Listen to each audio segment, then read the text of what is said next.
કારણ કે મને બહુ બોલતા આવડતું નથી, મને કરતા આવે છે. એ નમૂનો તમારી સામે છે.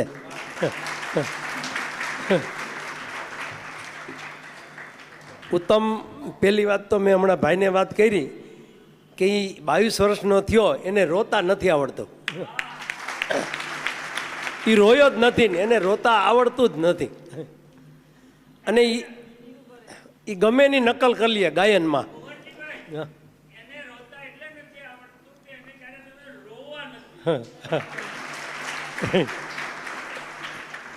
કારણ કે નહીં તો સાહેબ કોક દીક તો માણસને દુઃખ થાય ને, પણ એને દુઃખ જેવું ખબર નથી. એ રોયો નથી, એ નિંદરમાં હસતો હોય ને આમ જ હસતો હોય. મને એમ થાય કે ઈશ્વરની કેવડી મોટી કૃપા છે એમ, કે આ જીવને મારી ઘરે મોકલો. હું ઘણાને કહું કે કોઈની ફેક્ટરી હોય ને તો એમાં મોટું પ્રોડક્શન કરતો હોય ને, આ જગતમાં સારામાં સારું પ્રોડક્શન બનાવતો હોય ને, તો એનો ડિફેક્ટ પીસ નીકળે ને એ બજારમાં વેચે નહીં. શું કામ? કે કંપનીનું નામ ખરાબ થાય. પણ કોઈક અંગત માણસ હોય ને સાવ ઘરનો, એને ફેક્ટરીએ બોલાવીને એને કહે કે આ મોંઘો પીસ છે, તું લઈ નહીં શક, માટે તું ઘરે જઈને આને લઈને તું વાપરજે. મેં કીધું ભગવાનને મારે છે ને અંગત સંબંધ છે ને, એટલે મને એને બોલાવીને આ પીસ આપ્યો છે.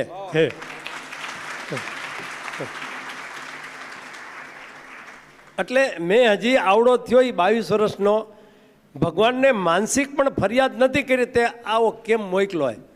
મનમાં વિચાર પણ નથી આવ્યો એમ. નહીં તો ક્યારેક વિચાર તો આવે ને, એ પણ નથી આવ્યો એમ. આર્થિક પરિસ્થિતિ સારી હોય ખરાબ હોય કોઈ પણ બાબતમાં એમ. અને હજી સુધી એ કોઈ દિવસ નાપાસ નથી થયો. ડિસ્ટિંક્શન માર્કમાં પાસ થયો છે બધી જગ્યાએ. અને દરેક જગ્યાએ એને ઈશ્વરે એટલું બધું પ્રોત્સાહન આપતા ગયા છે ને, એટલું બધું આપતી ગયા છે ને, કે હું પોતે પણ કલ્પના નથી કરી શકતો કે આને આવી સગવડો કેમ મળતી રહે છે. કારણ કે ઈશ્વરનો ચેક હોય ને એ કોઈ દિવસ કોઈ બેંકમાંથી પાછો ન ફરે.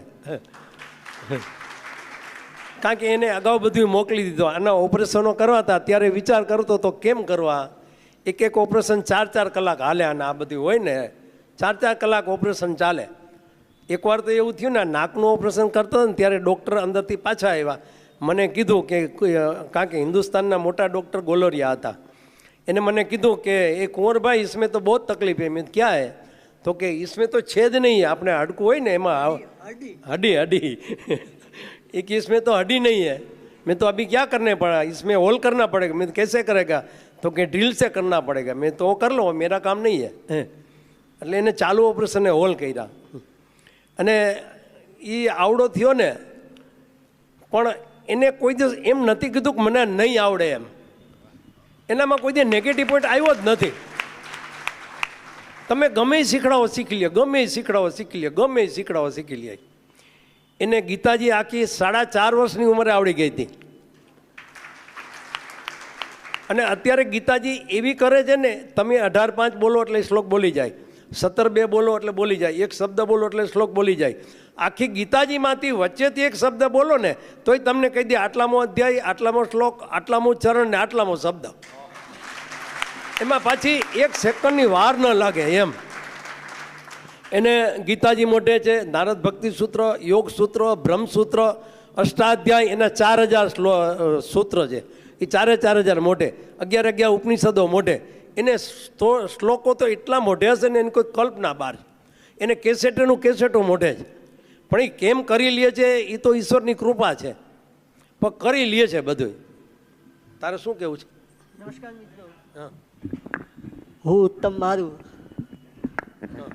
હા, આપણે બધાએ સાંભળ્યા છે, પણ કોકિલાબેને કીધું પ્રમાણે ઉત્તમ એટલે બેસ્ટમાં બેસ્ટ. બરાબર? उत्तम मारू. इकबाल ना एक शेर है, खुदी को कर बुलंद इतना कि हर तकदीर से पहले, खुदी को कर बुलंद इतना कि हर तकदीर से पहले खुदा बंदे से खुद पूछे बता तेरी रजा किया है. आपनो भाग्य विधाता पोते ज छे. पुरुषार्थ करो तो भगवान ચોક્કસ પ્રસાદ આપશે જ. આપ સૌને મારા વંદન. એક ગીત ગાય છે, કારણ કે ટાઈમ ટૂંકો હોય એટલે ઉત્તમ એક ડુએટ ગીત છે. શોધની હા એક થોડુંક ગાઈ લે અંતરો ઈશારો ઈશારો હા હો હો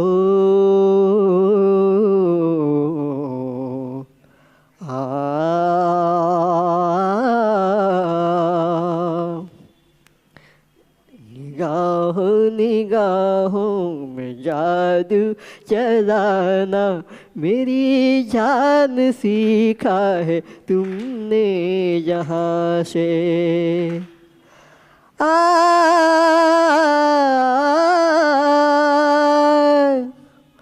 ओ मेरे दिल का दम भाग गए मेरी क्या थी इसमें खता मुझे जिसने तड़पा दिया यही थी वो जालिम अदा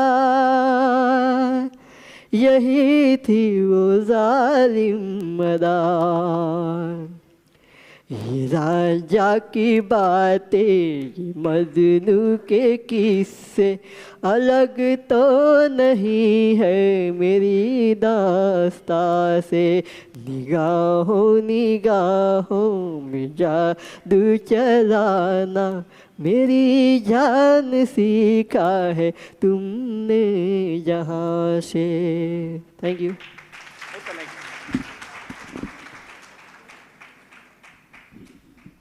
જીવનમાં ગીતા શીખવી ધ્યેય પ્રાપ્ત કરવો આવો પ્રેરણા તને ક્યાંથી મળતી જીવનમાં આપણે બાળપણથી હું નાનો હતો ત્યારે 4.5 વર્ષથી ગીતાજીના શ્લોક પણ સાંભળતો હતો નાનો હતો ત્યારે માના ગર્ભમાં મારો જન્મ થયો ને ત્યારે ગીતાજી સંભળાવતા આપણે ગીતાજી ઉપનિષદો કોઈ પણ કેસેટ હોય હું સંભળાવતા જન્મથી પછી સાંભળીને પાકું કરી લેતો એમ હજી સાંભળીને પાકું કરી લઉં છું એમ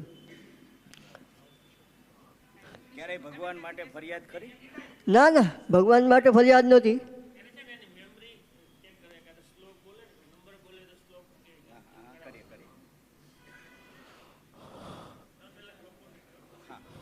હવે તમને અહીંયાથી એક ભગવદ્ ગીતા ને મારું આપણે બે સાથે ઉભા રહીશું ઉત્તમ એમના જીવનમાં જે સંઘર્ષ કર્યો અને અત્યારે જે પરિસ્થિતિમાં આપણને ઉદાહરણ પૂરું પાડી રહ્યા છે કે ક્યારે ઉણપ હોતી જ નથી જીવનમાં આપણે ખોટી ક્યારેક ફરિયાદ કરતા હોઈએ છીએ આપણે બધાના હાથમાં એક ગીતાનું બુક આપવામાં આવશે ગીતા કદાચ આપણને મોઢે હોતું જ નથી એટલે આપણે તો બુકમાં જોઈને પૂછવાનું છે તમે ગીતાના ચોપડીની બુક તમને હાથમાં આપશે એમાંથી કોઈ એક શબ્દ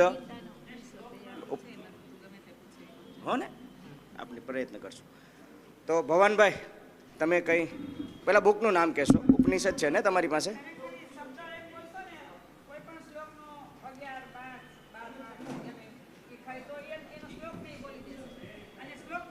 નરેશભાઈ ડોબરિયા બોલો શ્રીમદ ભગવદ્ ગીતા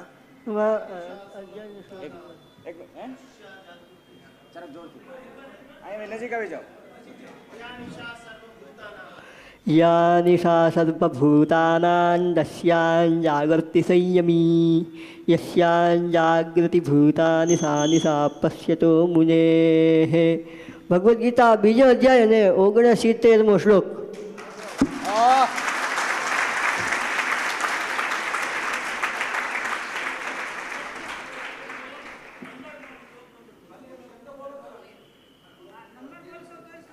બોલો જેવી સાહેબ નજીક આવીને બોલો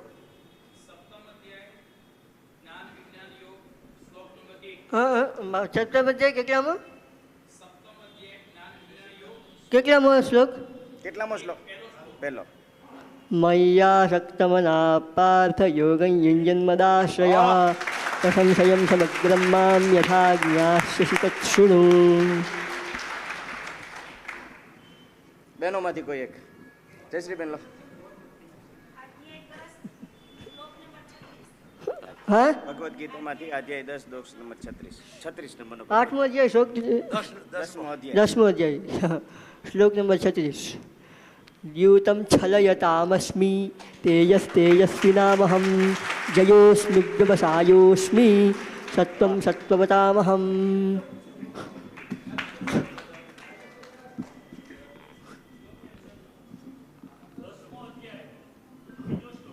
10મો અધ્યાય 2જો શ્લોક ભગવદ્ ગીતા.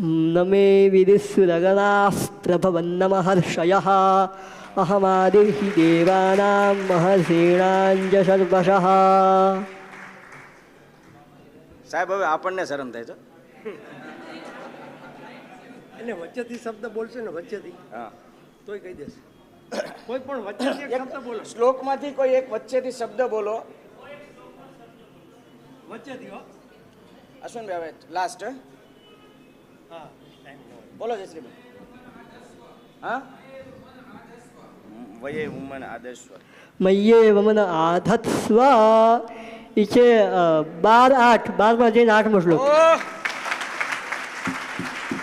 Thank you. કોઈ પણ ઉપનિષદમાંથી કોઈ મંત્ર બોલે તોય ચાલે. બોલો. હા, ઉદાસીનવદાસીनं ગુણૈર્યો વ્યભિચાલ્યતે ગુણાવર્તંત ઇત્યેવ યોગ દૃશ્યતિ યો ન દૃશ્યતિ નિંદ્યતે.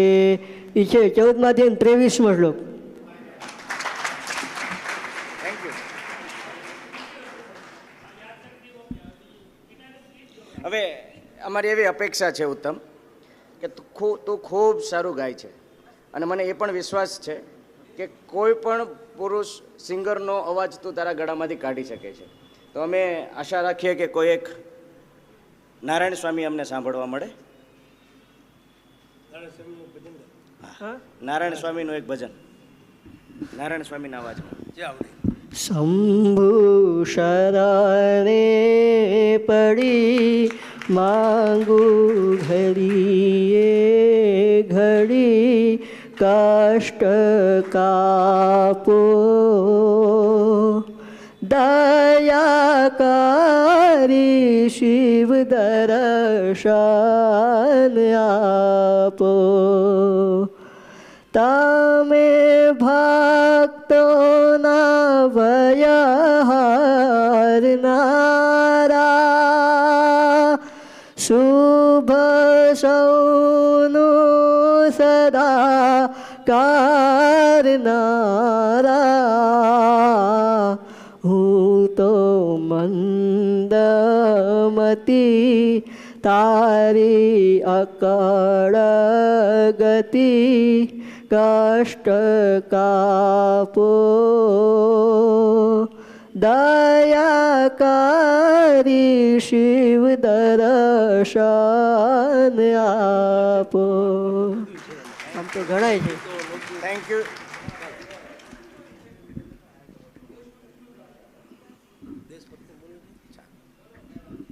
દેશભક્તિ સંસ્કૃતમાં છે, દેશભક્તિને ગીત. સંસ્કૃતમાં છે.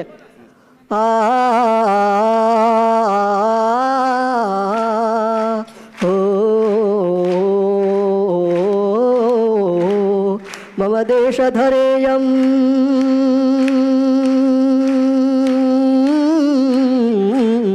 મમ દેશ ધરા ઉદ્ગીરતિ સુવર્ણમ મૌક્તિકરત્વ નિધાનમ મમ દેશ ધરેયમ મમ દેશ ધરેયમ મમ દેશ ધરા ઉદ્ગીરતિ સુવર્ણમ મૌક્તિકરત્વ નિધાનમ મમ દેશ ધરેયમ મમ દેશ ધરેયમ.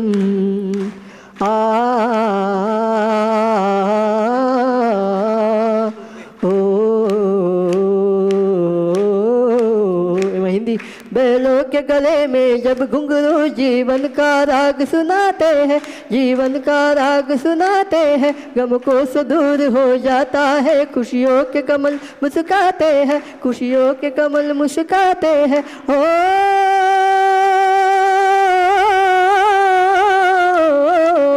संस्कृत में अरकस्तमधुररवशं श्रुतयो अरकस्तमधुररवशं श्रुतयो मृदुमन्त्रमुरलिकाणौ विहर मृदुमन्त्रमुरलिकाणौ विहर मदमस्तरिपौ नवशर्षभरा रमते हि नवो बारूपधर रमते हि नवो बारूपधर मम देशधरेयम् मम देशधरा उद्गिरति सुवर्णं मौक्तिकरत्व निधानं मम देशधरेयं मम देशधरेयं. બે ભાષામાં દેવનાગરી છે એટલે. Thank you so much. હું અપેક્ષા રાખું કે આપણી જગ્યા ઉપર ઊભા થઈને એકવાર ઉત્તમ તહે દિલથી આ તાળીઓનો નાદ તારા કાન સુધી જે પહોંચી રહ્યો છે એ અમારો અહોભાવ તને પ્રગટ કરી રહ્યા છીએ. અમારો ભાવ તારા સુધી પહોંચે આ તાળીઓના નાદ થકી એવો અમારો આ ભાવ છે.